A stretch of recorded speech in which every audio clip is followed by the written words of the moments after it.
that. I was a very angry young man at one point in my life. And people probably still categorize me that way at times. Yeah. But You're a madman. I was working for an employer. I'm not going to say who it was, but I was a butcher, okay, young man making. This is back in the days of like cash under the table transactions. Are you a sausage Were you guy? a Teamster? Teamster? No. Yeah. No. Shout out to the Teamsters out there at the Coliseum last Saturday. No. A lot of them. I said, Bonds, I used to be a Teamster. You worked at UPS. I was like, yeah, then I crossed the picket line and became a corporate mogul, part-time corporate mogul. I don't even know what to do with that. Go ahead. Keep no, going. but like I remember when I knew I was going to be leaving that job, and my dad had always told me, don't burn bridges, don't end things on a sour note, and this. I don't know what had happened, but the boss had kind of had it up to here with me at the time, and I had already put in my 2 weeks, and it was maybe a couple of days into me giving my 2 weeks notice, which I don't even know why that's such a thing anymore, but whatever. Needless to say, at some point, me and the boss, and I'm wearing like the mock, the apron, if you will. You wear the coat and then the apron, and I'm butchering. And he says something to the effect of like, when are you leaving? And I was like, when am I leaving? Well, I guess I'm leaving right now. And then I gave him my for, and I just unloaded on him. Again, I was like 18, all right? And I rolled up my apron and fired it right in his face. Now, I really regret it 20-something years later, but I thought I was the baddest dude on the planet, and I stomped out of there. And, but it is one of those things where keeping it real with your boss, even if he's no longer going to be your boss moving forward, can go wrong. Flash forward a couple of years, and my mom had joined a particular church, and he was a part of the church. You know how awkward that first hello was? Oh, I bet it was awkward. Did your mom know what happened? Everyone did. I embarrassed everybody because word gets around. Yeah. I mean, especially out your mouth. And I'm ashamed. Honestly, if I'm being real with you, like I'm ashamed of a lot of my actions at that period in my life, but like in particular on that, and it was a huge sign of immaturity, obviously, in retrospect. You're better than me because I would just no call, no show. When I was done with the job, I'm not. So you just burned out? I just burned. I was trying to do it the right way, and then I have a temper. Something I've been working on. I remember. I told you the story when I was working at Costco downtown San Francisco. That made me do carts by myself in the rain, all 3 levels.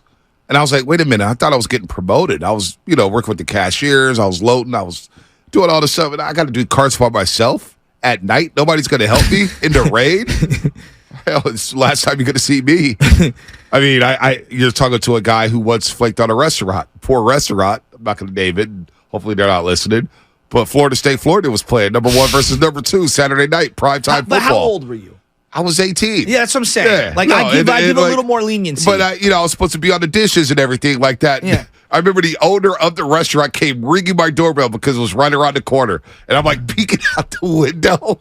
Like, he can't see me. And he's blowing me up. And they were like, why'd you flake? Yeah, I got sick. No, actually, I was watching Seminoles and Gators on a Saturday night. Not working. That's where I was at as a youngster. Oh, man, there's a big game on. I can't go do that job. Now, I personally believe that every kid, it should be mandatory. I know we do all these mandatory study classes and things like that. Personally, I believe junior and senior year, you should have to work at some retail or food establishment in a customer service-like role where you're serving the public to be able to learn how to treat people. And it's good to learn these skills and to have a little bit of an appreciation for people on the other side. But as years would go on in my particular life, I worked lots of different jobs and sales and this and that. And there's been times where I've been too afraid to like say something to my boss. When I got into this industry, I told myself, I'm going to be, I want it more than this is serious. And I'm going to be as real as I can. And your boy fired off some emails to Matt and Hegan first, like early on.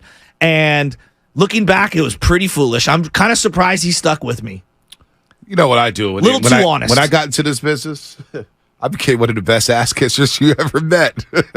Hey, boss, how's it going, man? What do you think? Just stop by the old office, unsolicited. Hey, man, what's up with that? Tell me about this. So our routes are very different. Very different. Well, I had to get in where I fit in.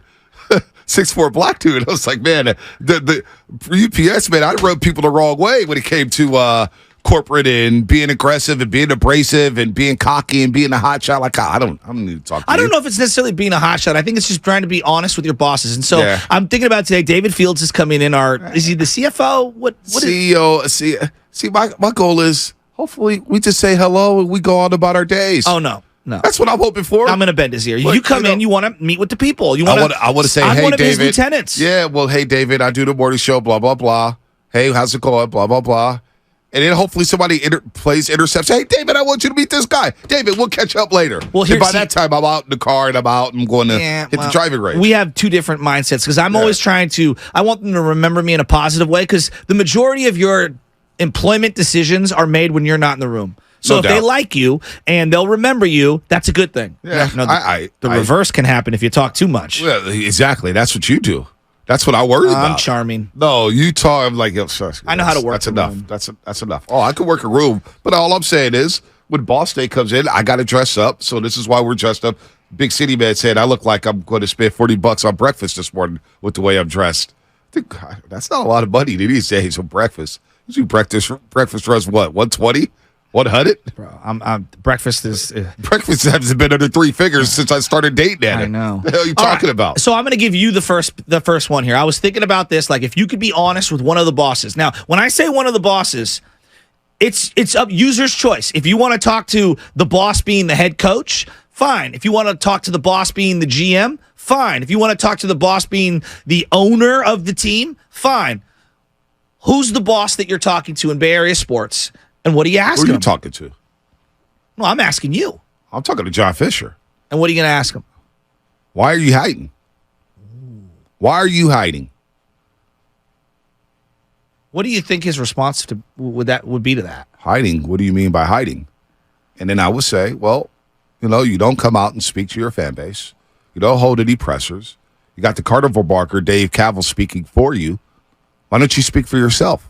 Again, Mr. Fisher, why are you hiding? Why are you running from A's fans? And then I think he would just be stuck and he would run some company line and he won't answer the question. But I'd be John Fisher.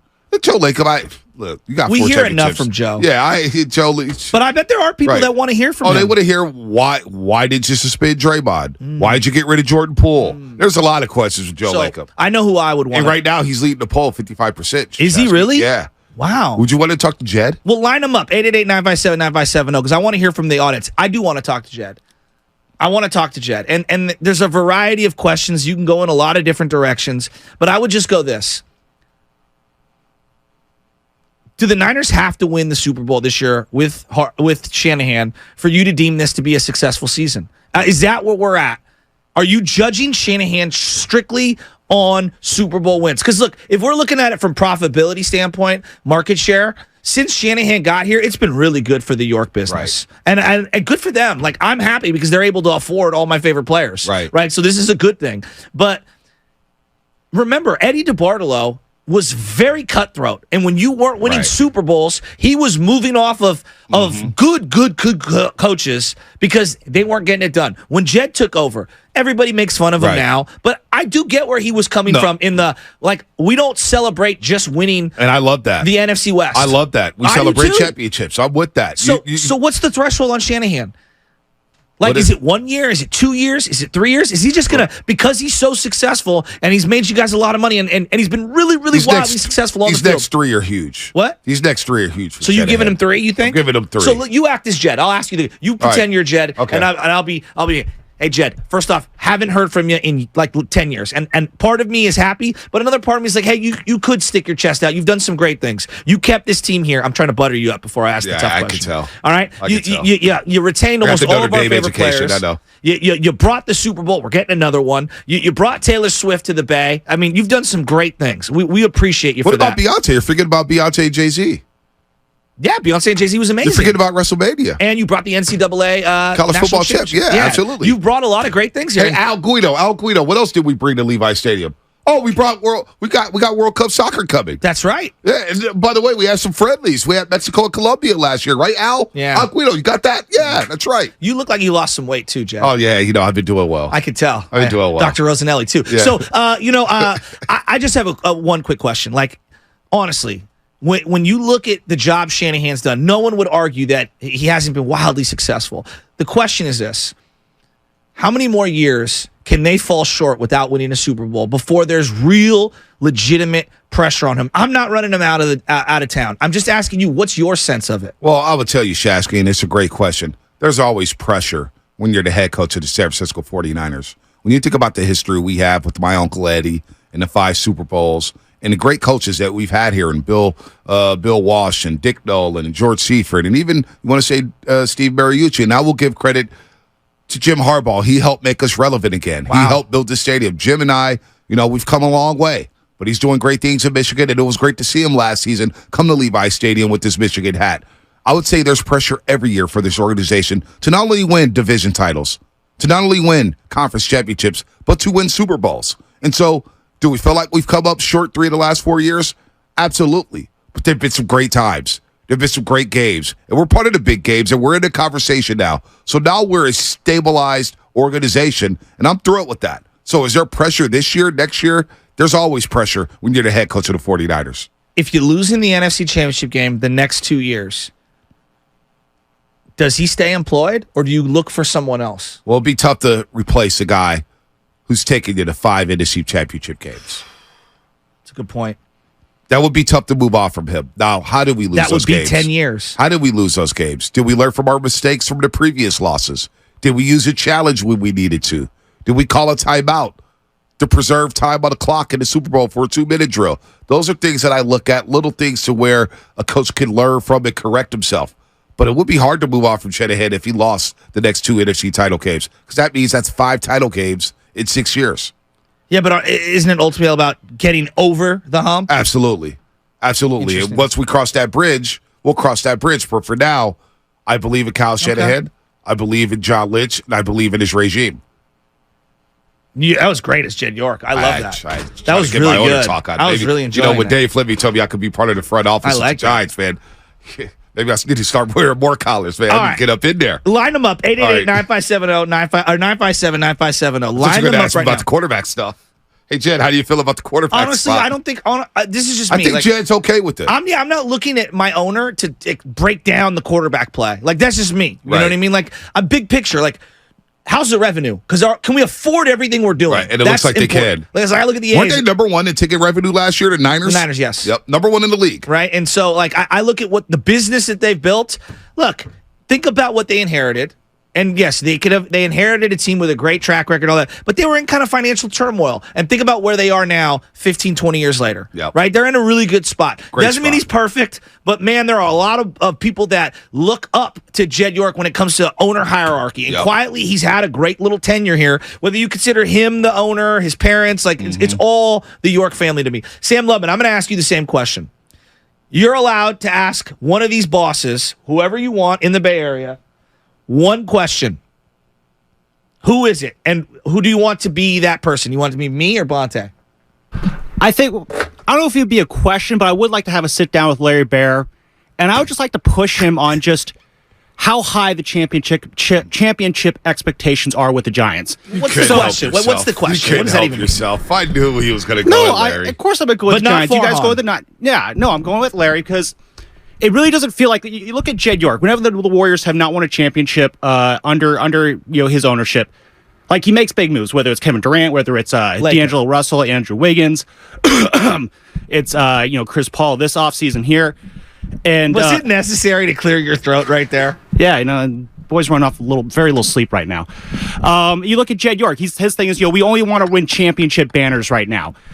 And I look at Larry, just never once under Larry's he's not the owner, but under running the ownership group, like never once has it really felt like there's like a championship or bust attitude around the Giants, where it's just like, we just want to have good feelings. We just want to have those competitive games in September. So I really just want to push Larry, just like, dude, how important is winning to you right now? Like, do you really have a desire to hang more banners, or are you just content with a team that just makes money? Which, I mean, yeah, I know we're all here to make money, but you look at Jed York, he knows that winning will lead to making more money.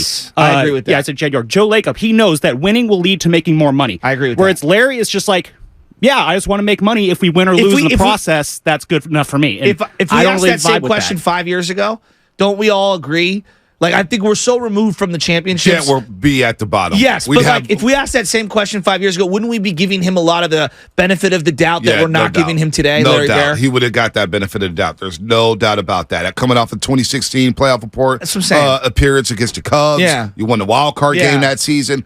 Larry Bear would have been lower on that list in terms of wanting to talk to. Yes. Jed York probably would have been number one. Yeah, that's a good point. After the Harbaugh thing, that's a really Are you good going to point. sell the team? Yeah. What's going on with the team? What's going on with Shanahan? Why'd you hire stadium, Chip? Why does the stadium not have fans in Right. it? Oh, we would have been talking. Notice there was not one stadium question. Nobody even talks about Levi Stadium anymore. We kind of just. Well, I think, and it's funny that you bring that up because I've thought a long hard. I've been one of the more outspoken people, at least in the last decade, regarding like Levi's location, right? Which is fine. And the actual construction of the stadium, because I don't think it's the greatest design in the world.